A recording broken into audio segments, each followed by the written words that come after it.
The broadcast is now starting. All attendees are in listen-only mode. Good turnaround Tuesday, everybody. How are you? Dale here. Turnaround Tuesday, possibly getting a reversal in the dollar. I'm wondering if one of my teammates could help me. If you see my cursor, this is where I used to be able to enlarge the chart. Trading view seems to be a little different. Steve, Blake, Stell, anyone help me to show Hey, how I could? hey, Yay, coach. Stell. You see where my, yeah. Yeah, there should be on my trading view. There's an extra area below where you're clicking, and there's a rectangular window icon. I mean, just like the one you have at the bottom right of the six This charts. Yeah, just toggle like that one. maximize chart. Try that one. Got it. Okay. All right. Perfect. Thank you so much, Sal. No problem. All right. So we're having this nice move in the gold and the silver today. Gold pressing up here around 313. So yesterday I tried it. It worked. You know, got out here, got back in here. Gold looks like it may want to challenge the highs here. Never really gave up the ghost. So if gold could hold when the dollar is steady, is strong, euro was making new lows yesterday, what's going to happen to the metals when the dollar pulls back? And we are getting a little pullback here, potential reversal from 97.20. And I'm not looking for a lot, maybe back to 96.50, at the most 96 before we get a continuation move here. And again, we looks to me like we could be getting a turn in euro. We cleaned out the stops under this low. Let's take a look at the divergence. So, yeah, had some divergence here at 1260. So I think there's a chance we rally back to maybe 1360, 1380 in the coming days, which would be a shorting opportunity because I remain bullish a dollar and think eventually, I agree with Blake. I've had this line for a while that we're headed towards 108, but good chance for a rally here. The off number is way up here, so I don't think we'll be able to reverse it. It's up at 1454. S&P's exploding to new highs. Looked like it was a little bit too pat at the 61.8 level. Let's see. Yeah. So even if we take out these highs, we haven't quite done it yet. You're not going to confirm on the 4 hour, maybe the one with this explosion. We'll see. So here we are, 2720. Looks like it probably wants to make a move towards, take out this high. Stel, was there news about trade or the government's not going to shut down in the U.S.? What lit up the market Yes, today? there was apparently a kind of an agreement between Republican and Democrat negotiators about getting just under 1.5 billion for increased security, increased barriers. I'm not sure exactly what it's going to be, but it's not. It's short of what Trump is asking for, but still, it's something. So they think, obviously, if McConnell is, except he's been fooled before, I guess it comes down to whether or not the president is going to accept it's way under the amount he was asking for, about $5 billion. Anyway, that's lighting some optimism. I guess the only other thing would be some type of deal with China that'll probably be pretty cosmetic and doesn't include, intellectual property, etc. So we'll see what happens up here against this old high, but I still can't get long up here. I'm still accumulating some bearish ETFs from here. I'll probably look for an add-on, but I think the most important story that we have going today is on Turnaround Tuesday is a turnaround in the dollar. So, at least maybe back to the breakout. So you don't want to be pressing the euro here. I don't know if you want to trade it counter trend in the euro. I guess you could say there's no trend, but I'd love to see a rally back to 1380, short some Dixie here, looking for that pullback, because it's so hard lately to differentiate the individual instruments, which one's going to be leading, following. EG has been pretty wild. So, I just keep it simple, stupid, Forrest Gump, and I trade the Dixie that way. Even though it's most heavily weighted in the euro, I don't have to figure out if I, want to be long and choose the wrong instrument, choose cable or Aussie or euro, or when I think the dollar is going down or up, I can just do the basket. So I think this is really the key thing that we're getting. This should not hurt the market at all. So, this should give a lift. I was hoping for a rally in S&Ps, even though it's counter to some of the positions I have on, because I thought if this would happen, that we'd get a sympathy rally in crude, which is exactly happening here. So, looking at different areas where I may want to attempt shorts here, we're approaching the 61.8 level here, 53.87. And I think that this is still not the bottom in crude. So there could be some shorting opportunities, maybe 61.8 back here, maybe 78.6, but it's still my contention that what happened last week was negative, and we're trying to recover. Maybe we get a right shoulder here. The left shoulder high symmetrically is 53.80. So we're really almost there for a right shoulder. And when I look at the weekly, the off numbers back at new highs, and we take out this low here on the weekly, we could get some fib retracements that could take us back into this broadening formation. This is something Shy Girl drew this line. I love these lines. It was 1, 2, 3 drives. So if we fail from here without making new highs, I still think there's a shot for halfway back around 48.80, maybe 61.8 at 47.29. So stalking crude and looking for reasons to get short. And metals look good, dollar reversal. And now I know how to use trading views, so I feel like I've accomplished something. Still, thanks for your help, buddy. I do want to say this, though.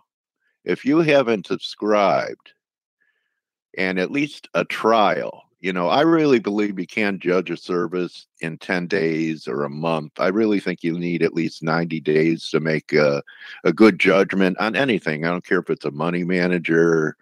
I don't care if you're dating somebody. You need at least 90 days to really make an objective assessment. But at least this will give you a feel for what we do here for a buck.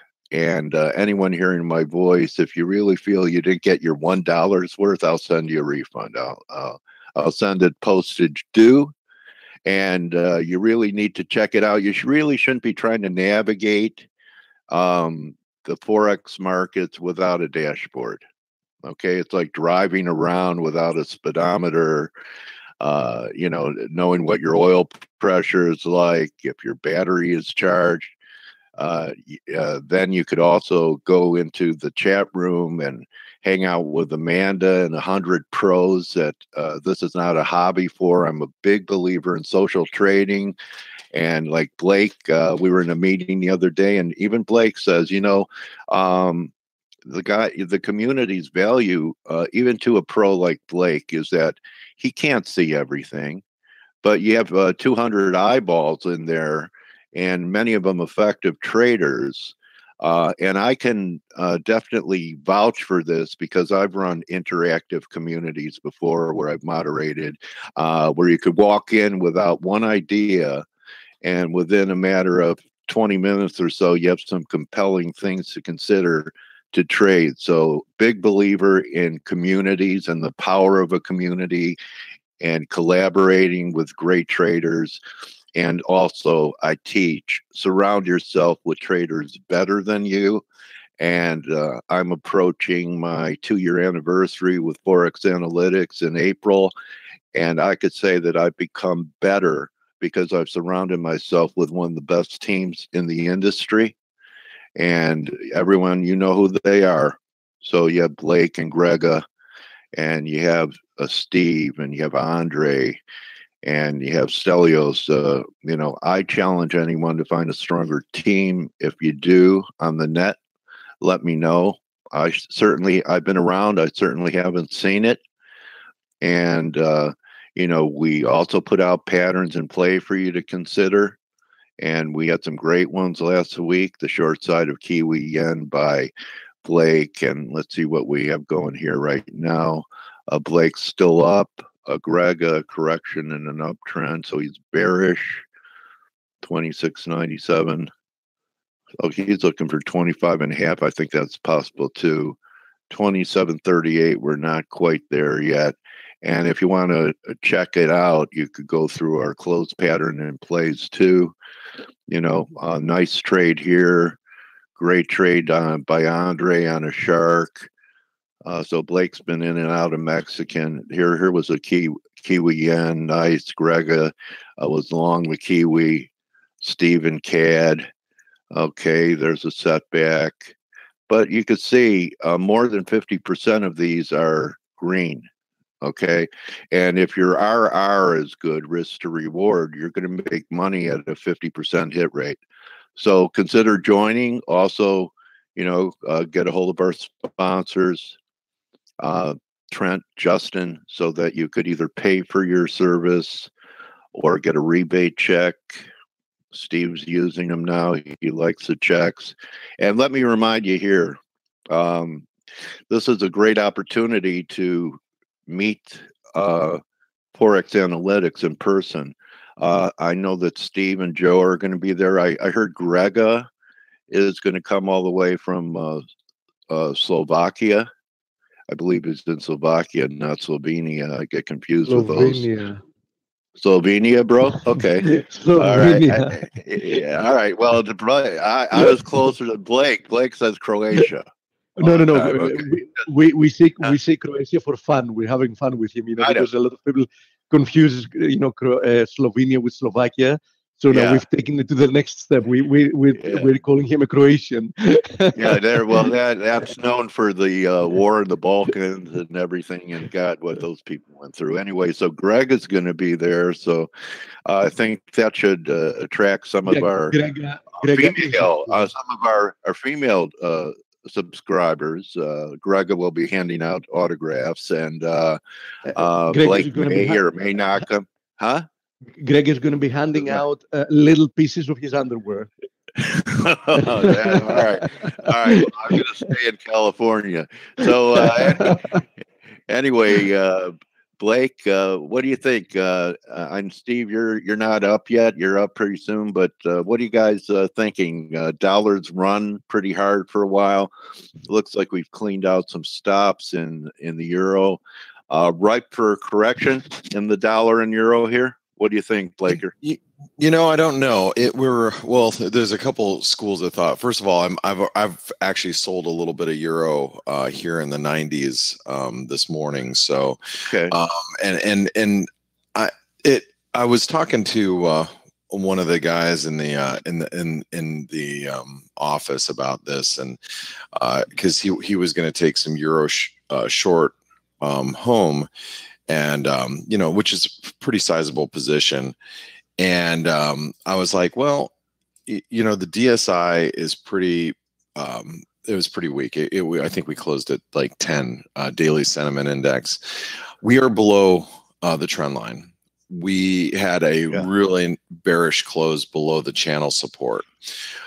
So I don't mind being short here. I told him, I'm like, okay, I'll sell some when we get back to 113. And actually, I still have an order above 113. Maybe they need to go for those Novlos. Something I'm just noticing here before a turn. 112-ish. Is that what you're looking for? Maybe they clean out those stops there. Okay. So this is the problem that him and we were talking about yesterday. It's like every time we're down in the 112.50 levels, for the last couple months, pops right back up again. So even though I see this as a broken trend line, we've broke the channel. I'm not really aggressively short, and I'm very nervous about being aggressively short. Like under normal circumstances, looking at this channel, breaking through the channel, most of the times I would be pretty aggressively short coming down through here, through the 113 level. I'd be in like maybe double the position of my normal position size. Right now, I'm actually in a half of my position size, or actually a third of my position size. I should take that back. So it tells you about my confidence in continued dollar strength. You know, the DSI the reading was pretty high. I mean, or pretty low. Excuse me. We came in at 10, and that does make me a little nervous. And it's not like daily sentiment index can't get down to 6 and 8 and stay down there for a couple of days, but it's just that is a kind of a rare instance. Now, the one thing that I think the dollar has going for it, though, is that I do think that the S&P at current levels is a short. Now, I'm not short the S&P right now. I'm considering it actually, but I'm not short the S&P at this very moment in time. Now, do I think it's a good short here? Yes, I think it favors shorts at current levels, and if the market does roll over, I think the dollar is going to be, at risk of continuation. Now, there was another thing that another article that I read yesterday that I thought was pretty interesting. It was just it was a Bloomberg article. Any one of you guys can read it. One of the reasons why the dollar has really gained strength is because the Fed, basically came off dovish, and people are wondering, well, why did the dollar turn higher as the Fed got, more dovish? And the expectations that the rest of the central banks are going to turn dovish from current, from their current stance is the reason why. So people are in the camp of, well, if the Fed is dovish, the ECB, the Bank of England, everybody else, it's going to be a global phenomenon rather than anything else. So I thought that was an interesting take on the market. Now, is that the reason why? I don't know. But as the dollar index came off the 200-day moving average, it came off triangle support. We never broke down. That did give the dollar the risk of a move higher. Now, if you follow like harmonic patterns, we're probably, this could be viewed as more of like a Gartley type of pattern too. So you got to be a little careful here. That's why I'm not aggressively long the dollar at the moment. I'm short some euro, and my cost average is at 112.92 right now, and 93 actually, 92.9. So it's basically 112.93. And I'm not, like I said, I'm not aggressively short. I've got my toe dipped in because I think we have to break through the lows of today, which was 112.50. Well, we really just need to take out 112.50 and then 112. And then if we take that out, then I think it opens the door for, 111.50, maybe even as low as 110 moving forward. But, first things first, hold on one second.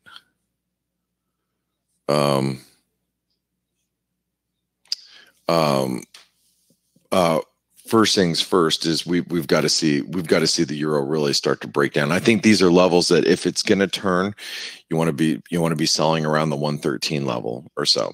Now, the cables made a bit of a move off of this. Is the previous. You can see this is a really big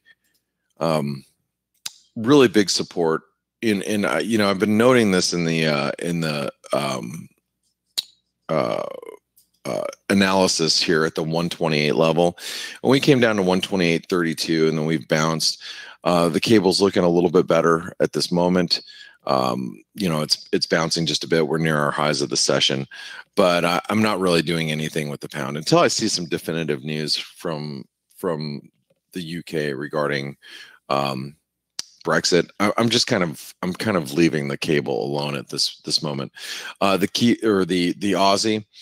we closed at breakdown territory yesterday. We're bouncing, which risks a false breakdown, but I think this has more to do with risk appetite and risk aversion. I wouldn't be too carried away with the Aussie at this moment. I'd rather be a seller than a buyer of the Aussie. I think we're going to make our extensions down to 70 cents and maybe even below that. But what I'm going to be watching today is the Kiwi. We do have the RBNZ today, and the RBNZ, you know, I think the risk is that the RBNZ turns a little bit more dovish as well.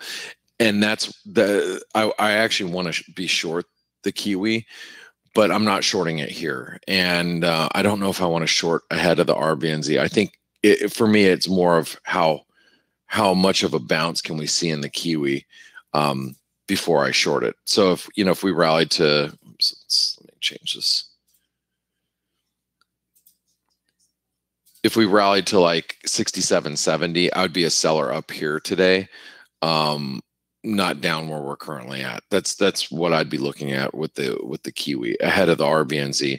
Hopefully, like, if I can just imagine what we would be doing over the next couple hours.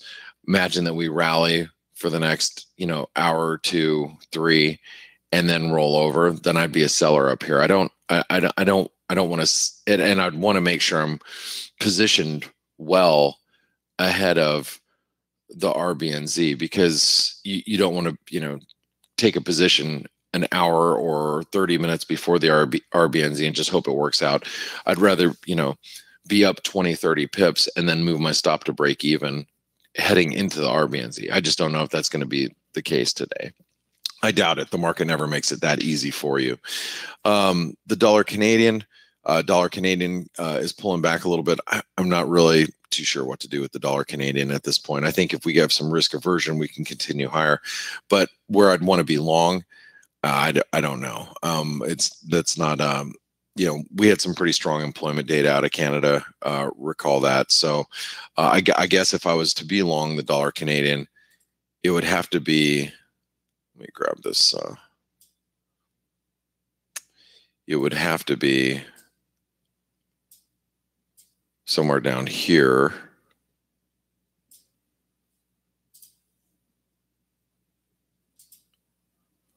Down at 132. That'd probably be the place that I'd rather be long the dollar Canadian at this point.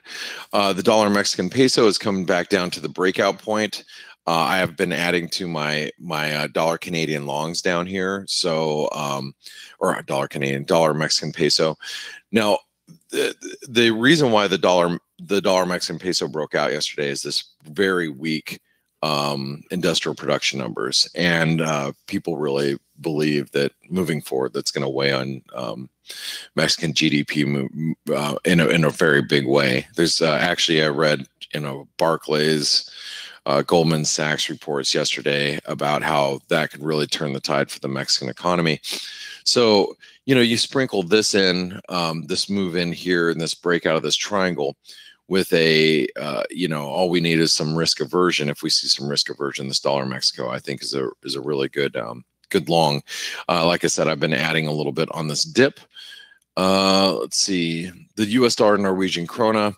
I know I talked about this yesterday on the FACE webinar. I was looking for a move up to the 161% extension to 874.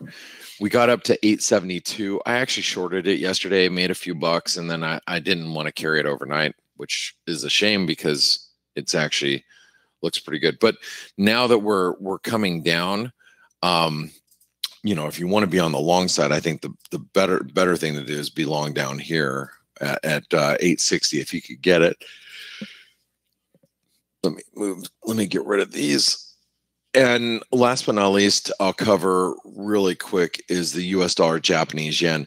So the US dollar Japanese yen, we've come very close to the 618 retracement. That 618 retracement is from the highs back here in October of last year to that spike low. We came really close to the 618. Now remember, this number is not perfect. So these measurements are not perfect because where if you look, this is trading views data. Let's do this. Let's take a look at Oanda and see what they measure up as. Let me delete that. We'll look at a couple of different feeds really quick. Looks like Oanda's pretty close. Okay, let's go to dollar yen. FXCM. Oh, was the FXCM feed. Let's see. Dollar yen. Let's take a look at the ICE feed. Oh no, this is Gains feed. Looks pretty close too. So it looks like most of the brokers are very close to the to that number. Let's take a look at ICE. Yeah, that's close.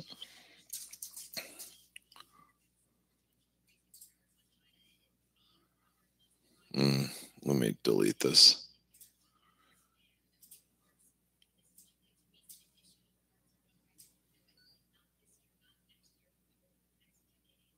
Everybody's fairly close to that number. So, you know, as we approach the 618, you can see there's a lot of selling coming in. Now, what I would be more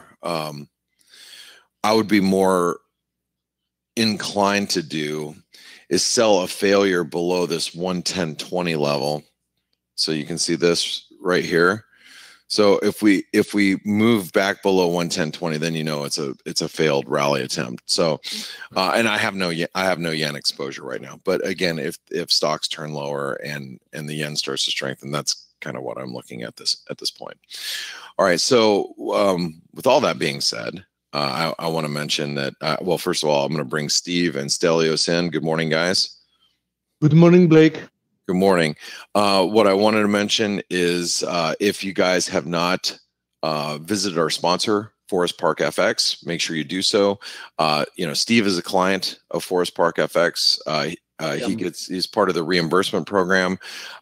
So if you aren't doing that, and there's a Traders Expo too, if you're in the New York area, or you can make it to New York and March 10th through 12th. There you go. Get more information for that. But there's a Skype and an email address to see if you qualify for the reimbursement program, or what program you might be able to qualify depending on where you live. Make sure you reach out to Forest Park FX. We've had them on here as guests. They're just a great group of folks that, you know, want to help you succeed. And if you're not getting reimbursed for your trading in one way, shape, or another, make sure you reach out to them. So, guys, good morning. Steve, Stelios. Good morning, Blake. Good morning. How was your night? Good. Steve. I slept like a baby. Good. Yeah. You know, the market, the volatility has been really slow. It's annoying. It is, you know, and volatility is going to pick up, and it's probably going to pick up relatively quickly, and I mean soon. And one of the things that I've you know been talking with the guys in our office, and one of the things that I think is going to happen is we're going to be sitting here one day, and all of a sudden you're going to see volatility just rock out. You're going to just see spike up in volatility, big moves in the market, and it's going to catch everybody off guard. So, you know, this is not the time, in my opinion, where you just kind of take a break and step away from the market. These are usually the most volatile times in the market, and I think that at any moment we can see some pretty big volatility pick up. So, I agree 100%, Blake. Yeah. Since we had the volatility spike last year, I said that, in my opinion, that's just the first shot, and I do believe that this year is going to prove to be quite interesting. I know that it has started off, you know, very calm, very quiet, but I do think that we are in the last phase of this bull market, and as you know very, very well, you know, any increase in volatility in risk of environment is definitely going to affect the FX world as well. There's no question about it. Hey, Steve, I passed you the charts, by the way, and yeah, I think it's coming. So you guys just got to be ready for it. And I know sometimes it gets kind of boring, and you know, I'll I'll, run around and do some things around my house and because I'm like, okay, nothing's happening, but you gotta have your mobile device with you at all times. Make sure you have ForexAnalytix running because when those support and resistance levels get tripped or you get new updates, you could be quickly notified that the market's moving. Just don't be too far away from your trade station, in my opinion. But I hope you guys have a great trading session. Good luck today, and I'll see you all tomorrow. Good hunting, Blake. Yeah, it reminds me, Blake, I heard this once. To be there for the good times, you have to be there all the time. For sure. Yep, that's right. All right. Speaking of which, speaking about good times, we have Grega that's going to be joining any minute now, within the next 5 minutes. So it's a good thing, because to be honest, I don't have much to say since very few things have moved since yesterday. So, those of you that were here yesterday, more or less, what I think about the vast majority of the tickers since. How about selling this pop in crude, Steve? We've rallied 61.8 back from the high of the move to, I believe, Monday's low. In a day, we rallied back 61.8. So I think that we still don't have very clear price action. Welcome, Grega. Hey, Grega. How are you, buddy? I'm fine. But since you mentioned it, why don't we have Grega begin from there? Grega, I just passed you the screen, by the way, mate. Yeah, just a second. So we can have a look at the markets today. Anyhow, the only thing that's actually worth mentioning since yesterday is that we had a breakdown in Euro USD. I expected that the next move would have been lower. USD Swiss was leading the breakout to the upside since some time ago. What do you think about it? Let's start from the Euro USD, that I know is a very popular one. Actually, I have a list of markets that I want to cover today here. And you have 30 minutes, so I'm pretty sure we can go for it. I mean, I'm pretty sure we can cover them. Firstly, yes, euro dollar, as you said yourself, I just think that you mentioned euro dollar, that it's still unclear because we are just actually moving sideways since summer of 2018. However, we have seen a very nice move lower. Okay, so the idea is that either we are going lower to complete a 5-wave fall from start of the year, or that we just stay here still in this big ongoing triangle consolidation. So for me, it's still very unclear, as you said yourself. But the one thing that is very clear is this current bounce. I would not be surprised if we see more upside. And here is the reason why. I'm looking at German bonds, and you can see that we had a very nice wedge here and moved, just let me here change the colors, and moved above the upper trend line of this wedge, or ending diagonal if you want, but I just what we call an overthrow. Yeah, we call an overthrow. Overthrow is confirmed when you see a price is declining back into this wedge. But a top in place is confirmed when you have a broken lower trend line. This is still not the case, but it certainly looks very, very interesting. I mean, this reversal lower can be an evidence that bears on euro dollar may slow down. And so far, we have seen only temporary weakness at the start of the European session, and we are now turning back to the upside. So if this market will continue to move even lower, then of course I would be expecting more upside on euro dollar, because clearly you can see that there is euro dollar have been bearish since start of the year, while Bund has been trading higher. So for me, Bund is much clearer compared to the euro dollar. I definitely would be looking for a top formation here, would not be surprised by a lower pullback, minimum by 3 waves. So at the same time, I mean, just be aware of a rise on euro dollar. And so far, we have a very nice bounce. We have a very nice bounce. Just let me find my platform. Okay, here it is. Very nice bounce, and it appears on a smaller time frame that is in 1 leg. Let me just switch to the hourly.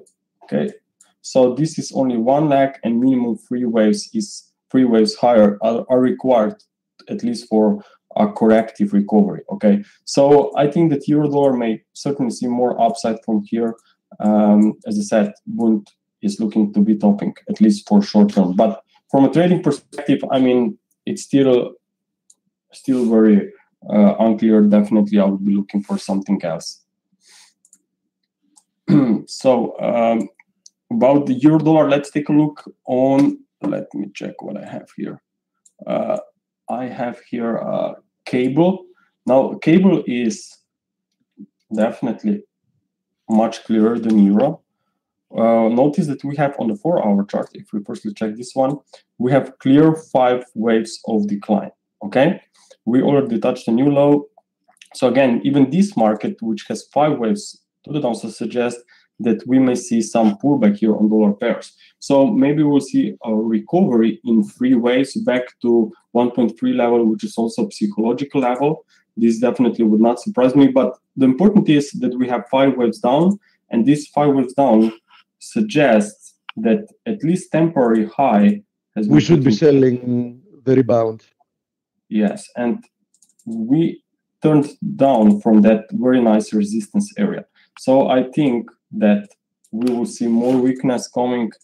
As I said, always focus on minimum expectations. Either we see waves 1, 2, 3, 4, 5, or ABC. I think that there is room for definitely for more downside.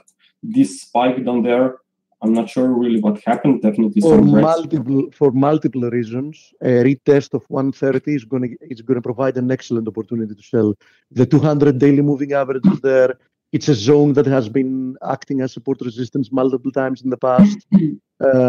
As you said, from an Elliott wave perspective, it's also a good level to see continuation lower.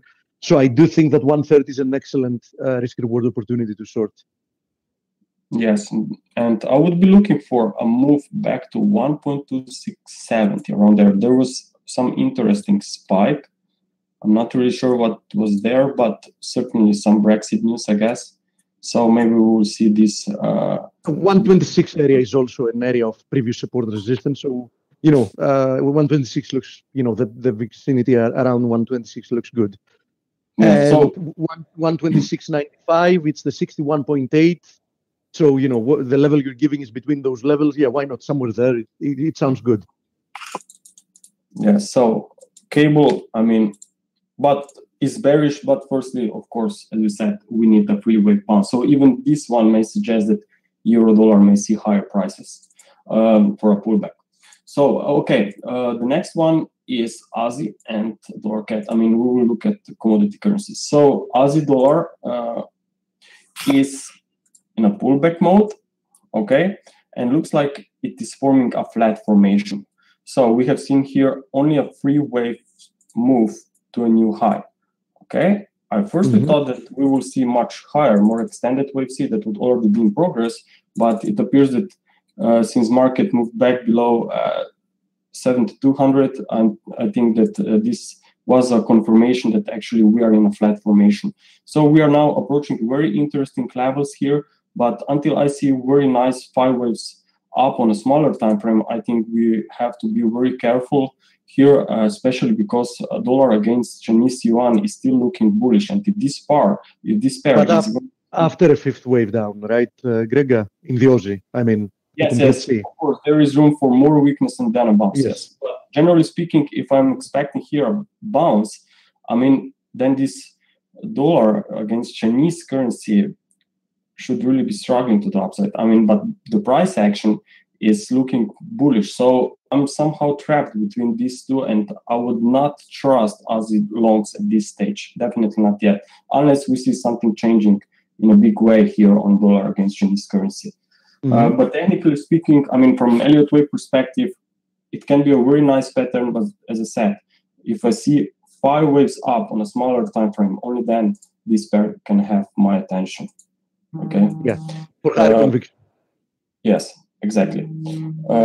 Okay. Now let's take a look on dollar CAD. Dollar CAD also in a similar phase there.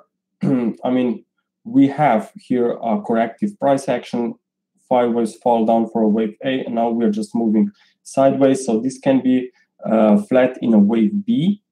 So expecting another push higher here, maybe to retest this previous swing high from January, and then we finally see a reversal to the downside. Now, some would say that maybe dollar cat already bottomed here, and that we are back in a bullish phase. That's the debate that I had with myself out loud yesterday on the webinar, and I said that I still favor the probability that we're currently in a corrective move of the correction. So I also favor the possibility of one more push lower. Yes, and the idea why I think that this pair may see more downside is also coming from crude oil.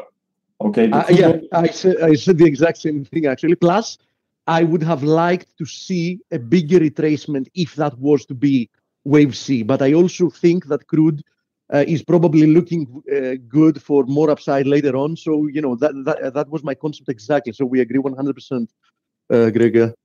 Yes, I mean, we are, if we look at the higher time frame chart here, then we can clearly see that this is only one leg from the lows. Yeah, exactly. So exactly. After a pullback, I just hope that we'll see a deeper pullback here for a wave B.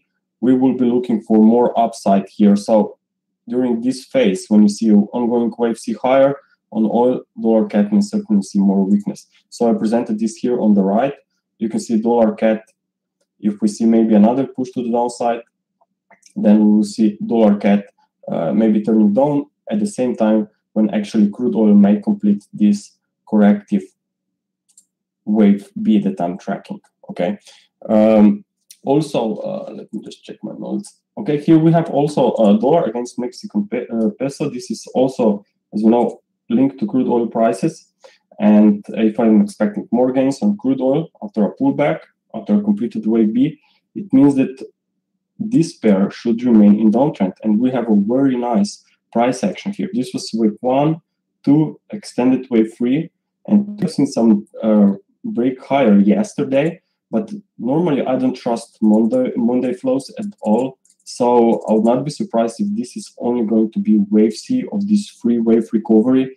What is probably the most important for me at this stage is that this was a triangle in the middle. So it means that this cannot be wave 2, and you are not now in wave 3, but rather in a wave C. Okay, because after triangles, we see a final part to complete the larger structure. So a larger structure in such case means it's from January lows. So I'm expecting market to slow down up there, and then looking for more weakness at the same time when we also may see dollar cat moving to the downside and crude oil rallying. If we have any questions on this particular pairs, Steve, just let me know. Yes, we do have several questions, but I first want to let you finish, because we have time, the list of the things you wanted to show, and then I'm going to start giving you the things you haven't covered that people have been asking for. Okay.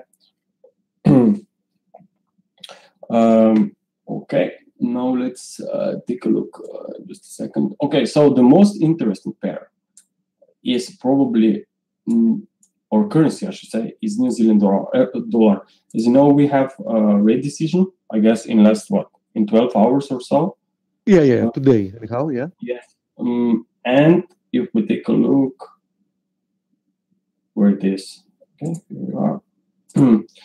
I'm looking here at the deeper prices, expecting more weakness, because I'm tracking here ongoing either maybe wave B triangle, okay, if we just stay sideways, or maybe even a 5-wave fall here for zigzag.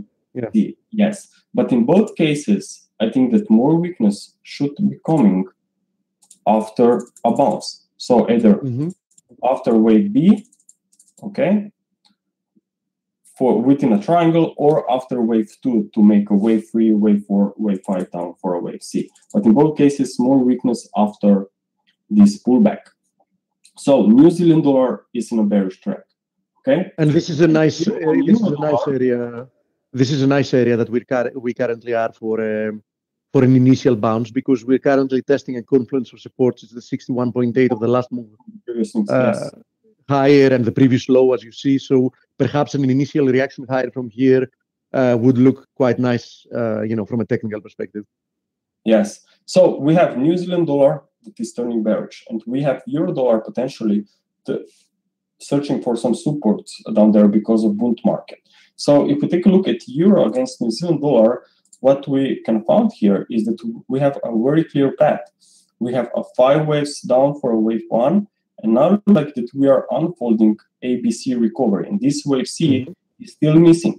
What is probably the most important is that this first leg of this wave C has characteristics of an impulse. So here this waves 1, 2, 3, 4, and wave 5. So more upside after a pullback. And looks like isn't there a chance that this, instead of a zigzag, can also end up being a triangle? Well, of course, in this case as well, we should expect more strength from here, but less than if here. Zigzag. Yeah. Yes, of course it's possible, but again, more upside. If I just label it like that, more upside after wave A, after wave B into wave C. So in either case, I think there's room for more gains. So what I really like is that so far we are already seeing a very slow price action. This is much slower price move, than the rebound that we had. Previous rebound. Yes. So it means that we have early evidences that this is only a counter-trend movement. Plus, we have this triangle that can be in the middle of this still ongoing decline. And we have this New Zealand bank, which somehow could be dovish. I mean, it's dovish already since summer of 2018. Recent unemployment numbers were bad as I think, and I assume that this may really be a catalyst for New Zealand dollar to move higher. So, but technically speaking, I want to see a little bit lower pullback. Maybe we get some spike down to 61.8%, and then we see a rebound. So for me, I mean, this really look very clear. Plus, we have this setup, which is bullish euro New Zealand dollar, is risk-off setup. Okay, so if stocks will move to the downside from resistance levels that we are tracking, then euro New Zealand dollar will move even higher. So here is this negative correlation between S&P 500 and euro New Zealand dollar. So here in blue we have the euro New Zealand dollar, and then we have in gray we have the S&P 500, and you can see same cycles. Here back in December, stocks were declining. This pair has moved to the upside. Then we have seen a new reversal at the start or late December, start of 2019. And now again, what is probably the most important, that Euro Kiwi is already showing signs of a bottom despite unclear top formation on the S&P 500. So we can imagine that if the S&P 500 is still lagging, and if this market will really move to the downside, divergence, that this one will just accelerate even more strongly to the upside, like we have seen in the first phase. So I would really not be surprised if this pair is really to see more upside. Not only that, we have 5 waves up on the S&P 500 and also several other markets, which suggest that we may seriously see limited upside on stocks this week. And of course, this is somehow bullish for this cross. Perfect. Anything else before I go? Yeah, I saw Martin that he answered your question. Martin had asked about the correlation with risk, but you already answered that question. Anything else you want to talk about before I go over the questions that our friends have sent for you? Yes, I mean, we can take a look real quick on Bitcoin. Before we go to that, since you are already at the Kiwi, one of the questions had to do with pound, among others, with pound Kiwi. So since you're covering Kiwi pairs, why don't you also go over the pound Kiwi? Oh, let me just take a look.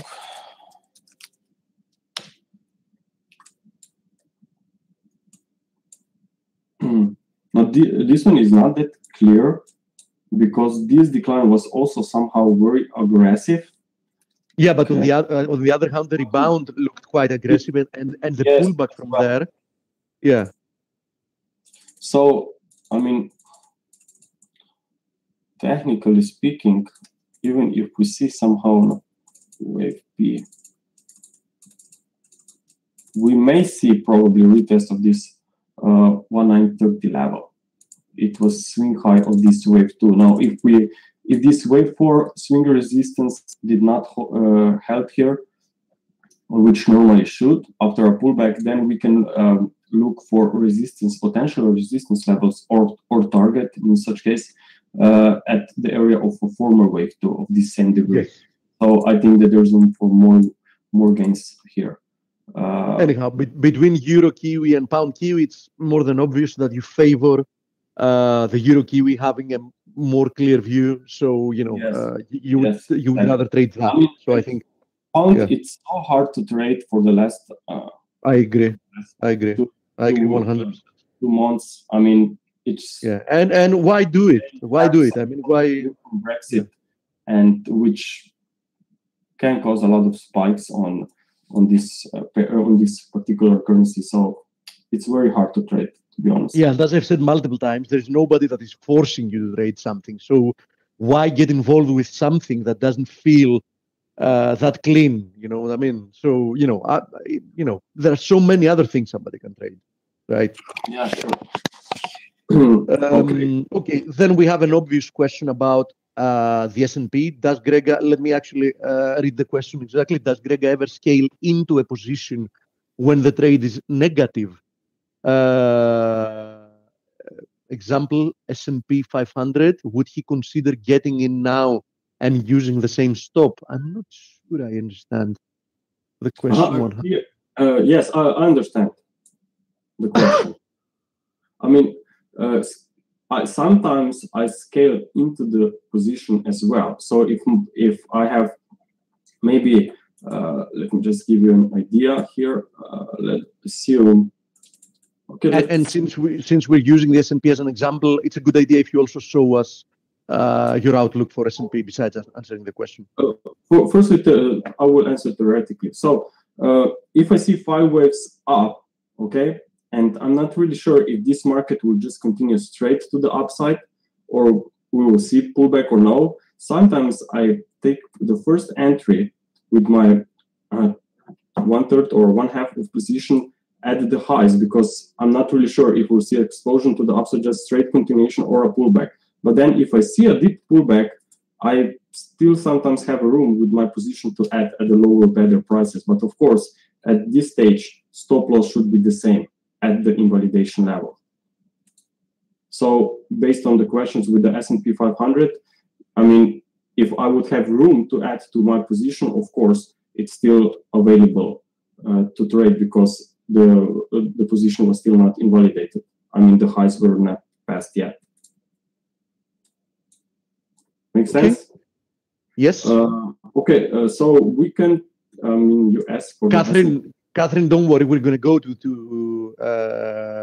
I interrupted Grega. I also have exposure now in Ethereum. So don't worry. We won't forget covering the cryptocurrencies as well once we finish with the rest. Grega, what about your outlook in the S&P? Okay, just a second.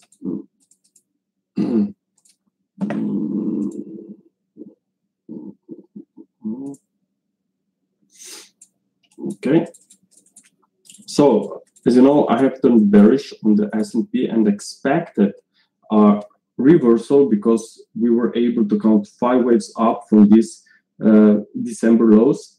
And we have reversed lower nicely last week, quite impulsively on a smaller time frame, and also took out this lower trend line of an Elliott wave channel. Plus, we are now retesting this channel. So I still think that this is very interesting potential resistance from where we may see another leg lower. Maybe we'll see a spike higher. If that would happen, then obviously we are not going to see a simple correction, but maybe just a flat. Yeah, yes, expanded flat. I would be looking for something like this, yes. Most likely, not 100% sure. I mean, we'll have to see the activity of this price move once we reach the highs. But certainly I would have to look for something else. Mm-hmm. Okay. I'm in agreement with you. We definitely should see sooner or later this deeper pullback. Yeah, I agree with you. This is not a place that somebody should be buying. There's no question about that. I think the risk reward is going to be short.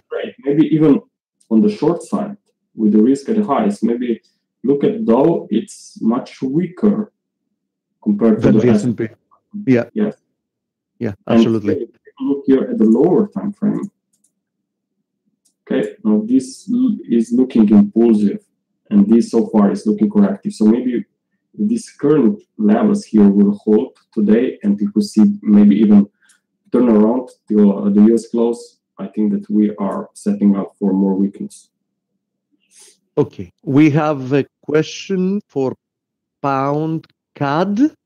I know that it's not one of the popular ones, but it came in quite earlier. So if you want to have a look at it. Okay, so first, as always, I look at the daily chart.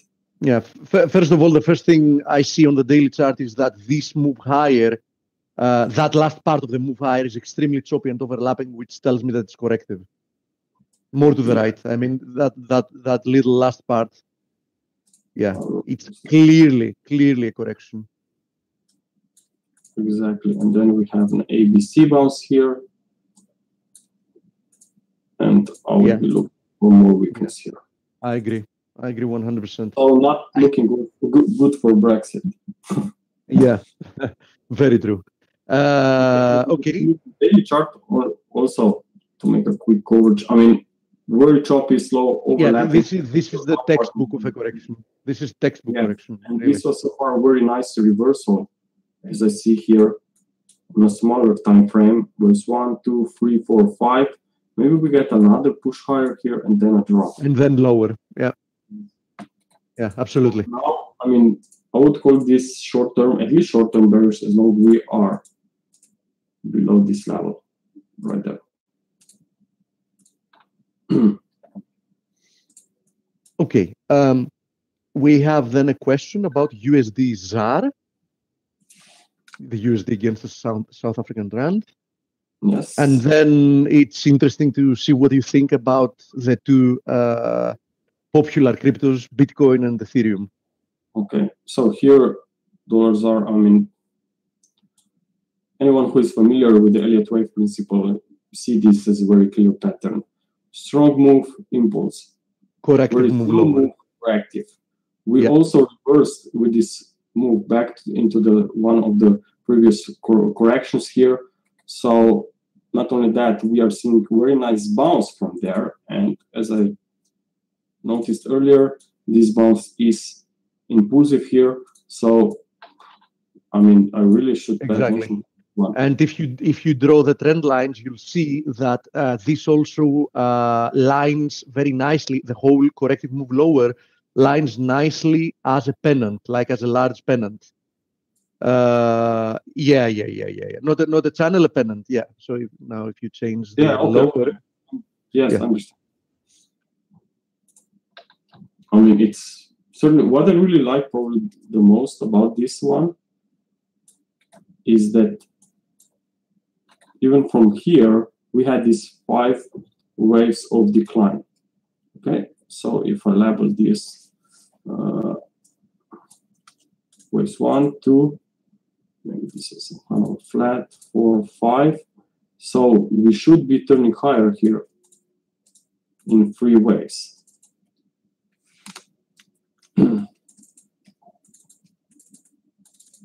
At least in 3 waves. Yes, I would keep an eye on this pullback. And so interesting support, of course, should be at the former area of this 4th wave, one lesser degree. But it's very hard for me to use FIPS here, because I still don't have any confirmation that we are at the recent price. So yeah, there is a good chance that we might find a temporary high here, because you don't have it on this chart, but on the daily chart, if you put it up, you'll see that we found resistance both yesterday and today on the 200 daily moving average. That's exactly there. Okay.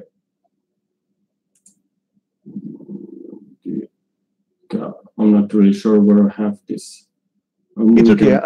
I'm telling you, certainly. I have it in front of me. the 200 DMA. I mean, definitely looks nice. Yeah. Okay. We have also a question about Euro stocks. Sorry, I forgot about it. Thank you for reminding me, Neil. We had it since before, and then we can have a look at the cryptos. So Dale can start his interview. Any view? We will look in which one now? Euro stocks.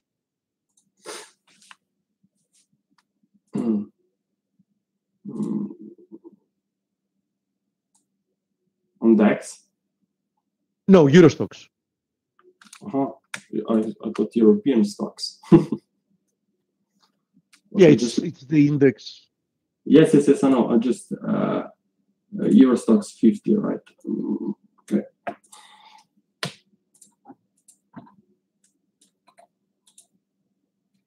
Okay, so here we have 1, 2, 3, 4, 5. Okay, I can see the pattern potential. Was 1, 2, probably an extended wave 3, triangle for wave 4, wave 5, and now we are in an ABC, likely. Pulling back, yes. What I really think that we may see an ABC pullback here is because we have this open gap. Yeah, and we need to cover it, yeah. Yes, and if we will cover it, we will make very nice reversal then from current levels. So it would probably confirm the fact that we are really going to see wave C ahead. So waiting for a pullback and then more upside. Perfect. Now let's go over the cryptos so Dale can start his interview. Yes. You're bullish from here, from what I understand. I am as well. I prefer Ethereum actually. I've bought some Ethereum through a CFD. What do you think is happening here with Bitcoin and Ethereum? I mean, we have a very after a long time we had a very nice bounce, and I was quite surprised because of this very deep pullback. But still, the last fib, 78.6%, held very well here. And not only that, we have seen a reversal up from this ending diagonal. Ending diagonal, yeah. And what I like, again, is a very sharp move and slow retracement. It looks like a correction, so watch out for another push higher here. Definitely would be expecting a retest of this higher, of this upper trend line. And if we can take this trend line out, then I think that we are poised to see even higher prices. So for the short term, I'm bullish as long as we are above this fab lows. What about Ethereum? I think it looks even better from a basic technical perspective, at least. I like it even more than Bitcoin.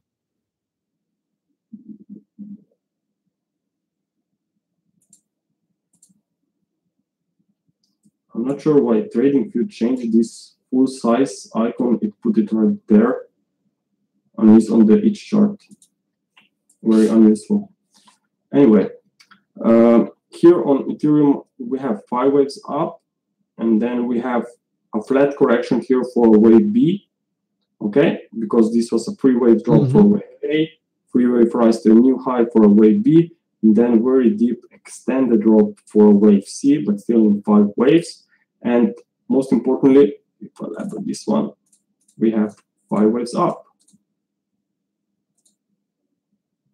Right? So it means more upside. Yeah. More upside after ABC pullback. Supports to identify maybe at this former swing highs here around 110. That would be quite nice, but of course it can be found even earlier. So after a pullback, I think at least one more push higher is coming. Invalidation level is at 100. I mean, it was really nice, perfect psychological level from where bounce occurred. Very nice. Coach, is your guest here? Dale? Yes, Anthony Grisanti has been in the house. Perfect. Perfect. So sorry for taking a little bit more of your time, but at least we don't have a time limit. You can take as long as you want for the interview. Thank you very much, Gregor, for being here. We had the last question about Eurobound. Sorry, but we've already exceeded the time. So, if you are in the chat room, you can ask there. Otherwise, we're going to cover it tomorrow. Thank you, Coach. All right, buddy. Hi, Anthony. I see you in the house. I'm now making you the presenter. Welcome back to FACE. Thank you for taking time out of your day to edify our community. Looking forward to hearing you, and very interesting markets that we have that you do a lot of coverage for CNBC, as well as Anthony is a member of NYMEX, has been for a long time. There you go, Anthony. I see your screen. Waiting to hear your voice. So just enable your mic and we'll get going. Nice setup there, buddy. Let me see if I have to unmute you.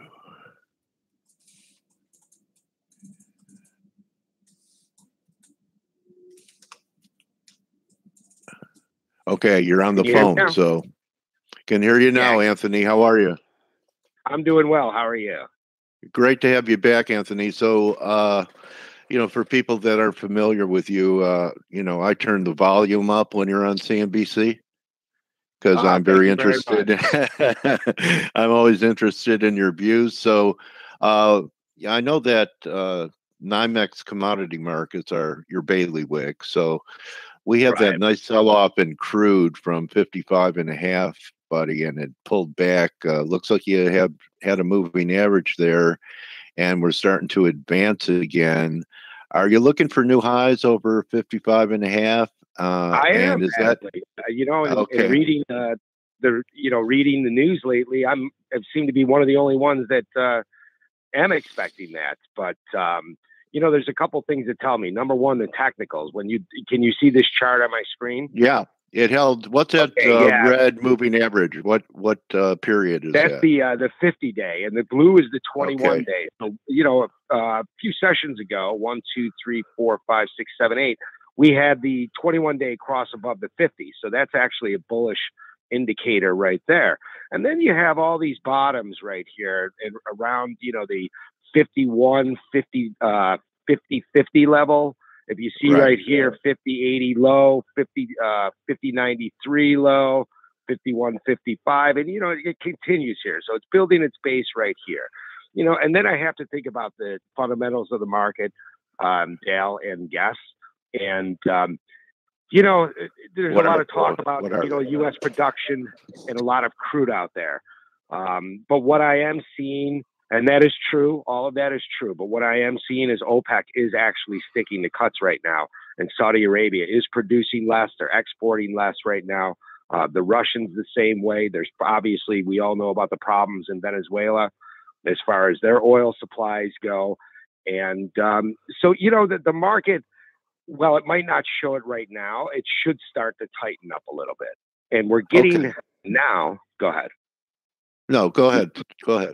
I was going to say now that refineries are actually coming out of their maintenance season, which means that they're going to start gearing up for summer gasoline, which also means they're going to start using a lot more crude. So, the last few weeks we've seen builds in supply, the numbers that are released on Tuesday night and Wednesday morning.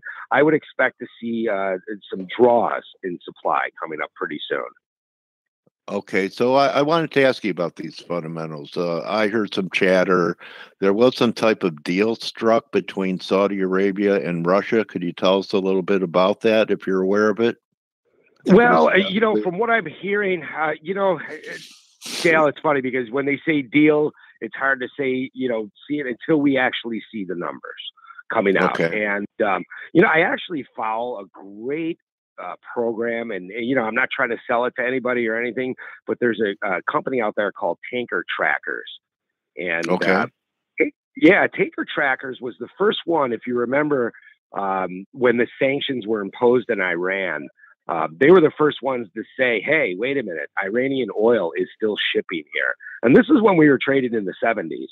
And you know, when the world kind of realized that Iranian oil was still shipping, that was when the sell-off kind of started.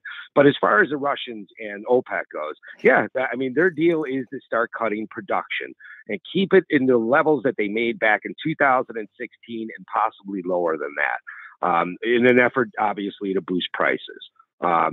Now, as I said, it all depends upon the numbers. It looks like so far the Saudis and the rest of OPEC are kind of keeping to their deal at this point.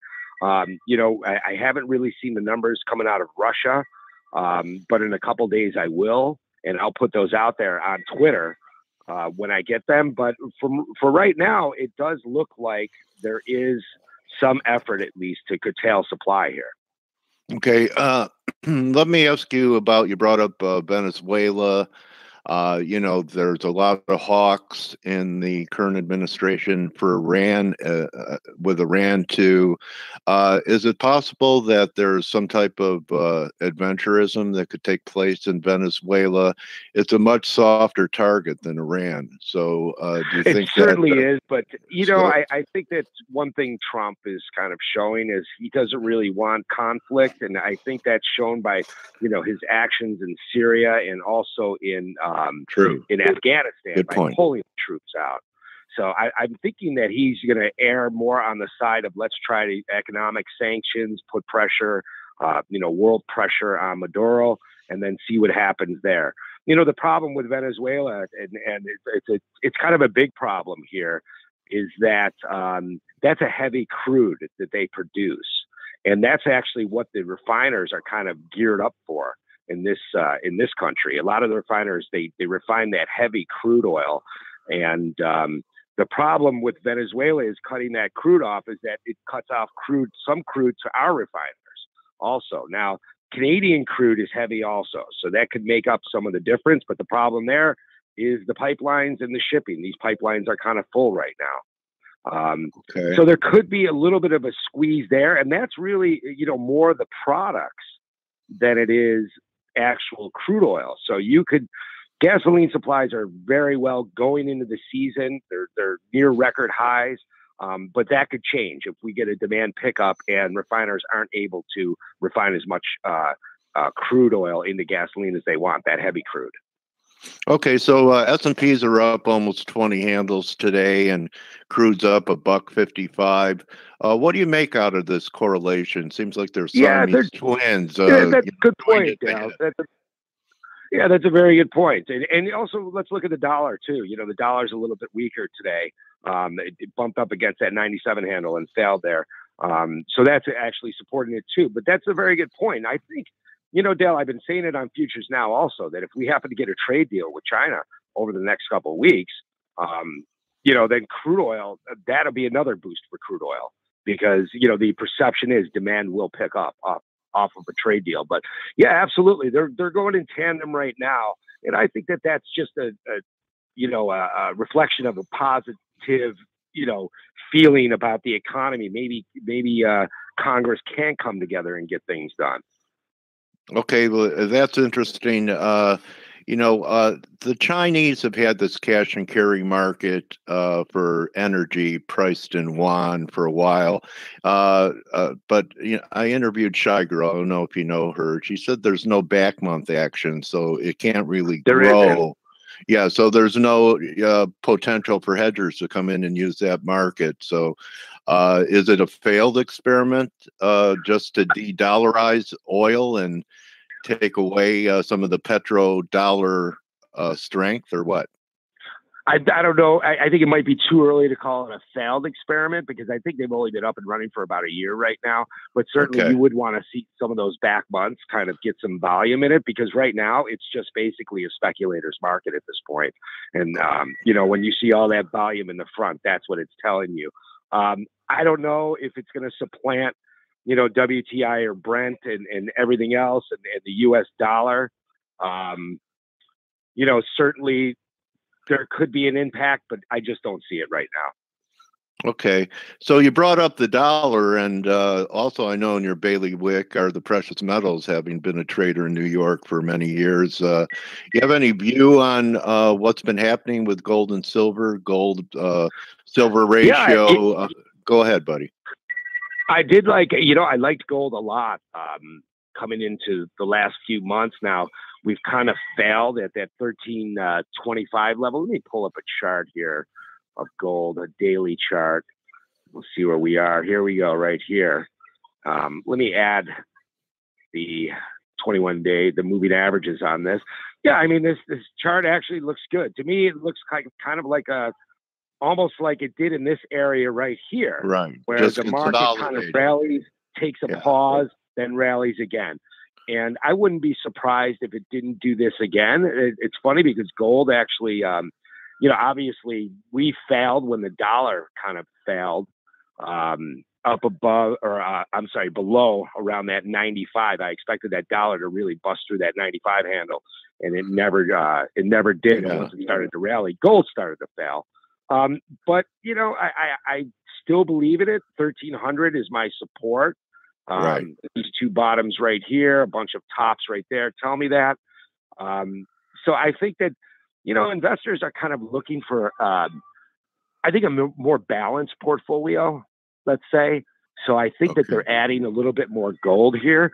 The other thing, Dale, and you guys, if you can just bear with me 1 second, because of the government shutdown, we weren't getting the updates on the commitment of traders report.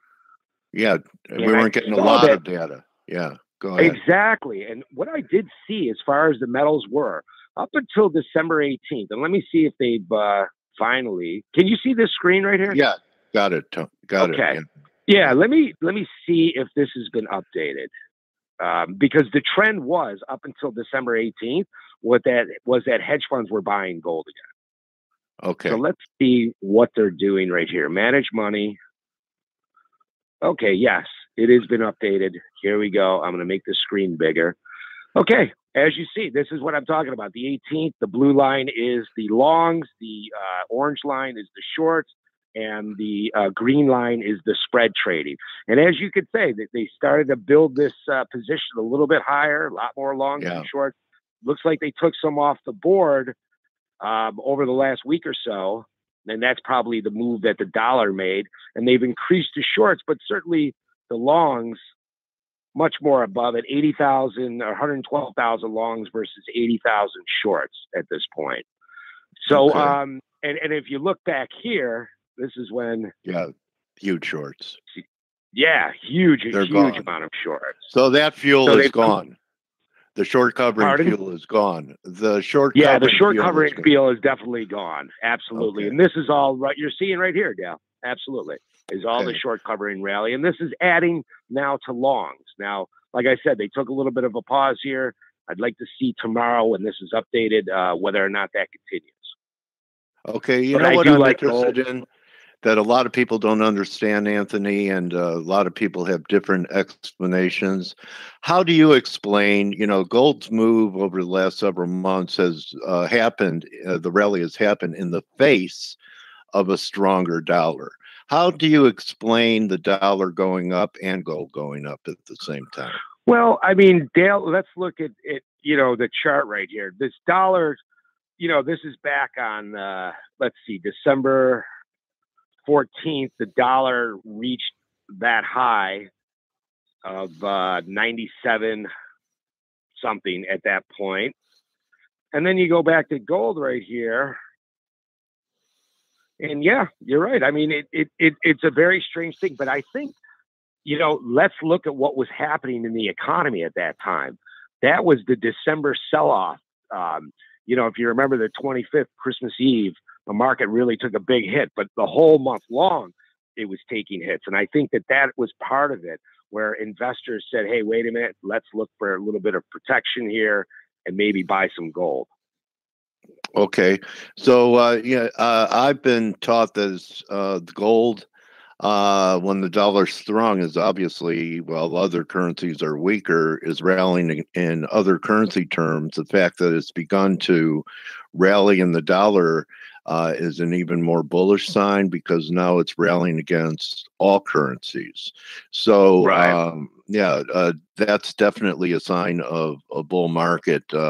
Also, with gold rallying, it seems like we have kind of like all one market, crude up, gold up, market up. Have you noticed that it's kind of like all the markets are kind of like a balloon where, when there's thoughts of easy money, everything goes up. And when there's, when there was talk of, a tighter money, everything goes down. Have you ever seen an environment like this before where everything just a matter of degrees of how much higher something or relative strength or weakness, how much something goes up compared to other instruments? It's funny, Dale, because I said that there's a lot of investors or money managers out there that are in their early 30s, and they've known no other market than the Fed, kind of massaging things along. And, when Jay Powell kind of did his pivot last month, about curtailing interest rate hikes and things like that, and looking at the data and everything else, I mean, that just gave everybody the green light. And from almost that day on, you saw kind of commodities lift their head up and equities lift their head up. So, yeah, I mean, it's a bubbles. We're either reflating or deflating everything. There's no differentiation. I probably think it's a reflation of things right now. And, bubbles are obviously, they're ugly when they decide to finally burst. I think this kind of, you're trying to see a massaging of the market through the troubled times. And the troubled times, I mean the trade deal, Brexit, things like that. But I truly believe that the underlying fundamentals are pretty good right now. Earnings have been pretty good, that if we do get a trade deal and they do get a Brexit deal, it's going to be justified that these markets are higher right now, because a trade deal means more demand for commodities. And, and also for, the equities market is better because obviously half the S&P countries export, or companies export. So, and the same thing with Brexit. Okay. So let's talk about demand coming back. There were a lot of copper bears out there for a while, and copper's turned around. Bear market rally, or is there more to this recent pop in copper? Anthony, well, I think it's popped on optimism, but I think we're going to need a little bit more. I do have that chart here too. Let's pull that one up. I figured you were following Dr. Copper that has a PhD in economics. I follow all the commodities. So you see right here, Dale, this is the spot right here, 285. Yeah. Yeah, you see this? Okay, we got these two highs going back November 20th, 284.60. And then we've got here December 3rd, 284.70. These highs right here where it failed, that's the spot right there. So I think that, yes, we could trade probably pretty much in this kind of range right here from 73 to 85. But I think that for this to really to pop above that, you're going to need you're going to need a deal, and a deal that we can look at and read about and say, okay, this is it. Yeah. And then you're going to see copper really pop. Okay, because I say copper's about construction and gold's about destruction. So, they both have different stories. Copper much more economically sensitive, gold being more of a hedge. Anything else on your radar? Anything else on your radar, bro? Natural gas. Let's look at take a look at natural gas. I'm glad you brought it up. Okay. Yeah, that one is just really, I mean, look at these moves right here. This is our high back in November. This was that early cold we had to the season. And we came in, at this point, about 20% less in supplies than last year at this time. And this was when we got that first blast of cold weather. This is what popped it. But then, you know what happened? It actually got a little milder. And the winter hasn't been as bad. So this is the sell-off. Production has been amazingly good right now. But if you look back here on the bottom of these charts right here, I'm going to eliminate this line because this is not good. But right here. You ever seen natty gas this volatile before? I mean, we've had cold winters you know before. What? I did years ago. It actually traded up to $12 at one point. Okay. All right. And so, that was a weather shock too? Absolutely. It was completely a weather shock. So if you believe in if you don't believe in global warming and you believe in global cooling, I've had some guys on that are talking about, what's happening with the sun and that we're entering a cooling period. There's probably some very good long-term opportunities with the sell-off in that gas. I've actually seen some counts that could take it to the mid-20s in the next couple of years. What do you think of that? Wow, that would be amazing. $20 would be just incredible. All I can look at is the next 6 months, right, to a year. That's what I kind of like follow. But right now we're at the bottom end here of kind of where we've been. So if we get down to that 255, 260 level, you see going way back here support. That's from March. I would almost take a shot and buy it here because it should hold. Okay. But production along with that, along with crude oil now, they've been fantastic. Usually when you go search for crude oil, you'll find natural gas at the same time.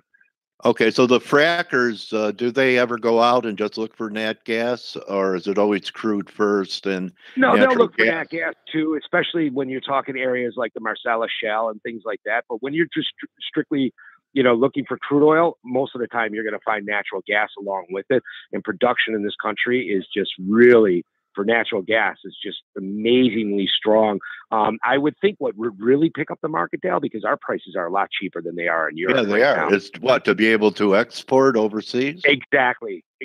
There's a plant that's up right now, and there's another 2 that are coming online. And once we can get those online and really, export this, liquefy it, and then export it, you're going to probably see prices rise, or you'll see actually that spread come in between European natural gas and U.S. natural gas. Yeah, so that'll be great for the consumer. Just like the tax, right, exactly. Huh? Yeah. That'll be great for the middle class trying to heat their homes in the winter. I'm sure everybody felt it when they got that December bill. Yeah. Well, Anthony, God, what a pleasure just talking to you about the markets. What's the best way besides Twitter for people to follow you, or is that the best way for people to do it? Yeah, the best way is Twitter. If anybody has any kind of a question whatsoever, they could direct message me on Twitter. I leave that open, or just throw me an email at drz90AOL. I'm old school email. Oh, I have an AOL too. People make fun of me. I know they do to me too. You too, buddy? All right, Anthony. Well, Happy New Year, belated, buddy, and my trading warrior brother. Good hunting. Appreciate you taking some time out of your day to share your views. Thank you for edifying faith today, buddy. Yeah, and I'm on. The Futures Now is on later on this afternoon. 12:30 leads to our 1 o'clock online show, and I'm sure we're going to cover energy later. Okay, there's a nice segue to catch Anthony later on CNBC, and definitely click your mute button, turn the volume on to hear what Anthony has to say at all times. This guy has a feel for the markets, and we're like the dinosaurs of the trading business, Anthony, and you can't learn experience. You can't learn it. It only happens with the passing of time, and you and I have done the time outside of prison walls anyway, right? Yeah. All right, buddy. Thank you, Anthony. Yep. Have a great day. Thank you, Anthony Grizzanti. And you can follow him at Anthony Grizz. That's Turnaround Tuesday, everybody. Have a great day. And I'll see everyone tomorrow. Thanks again, Anthony. And remember, don't just count your pips, count your blessings. At Anthony Grizz, Michael Beatty. And thank you, Anthony. I'll see everyone tomorrow. Adios. All right. Bye-bye. Bye-bye.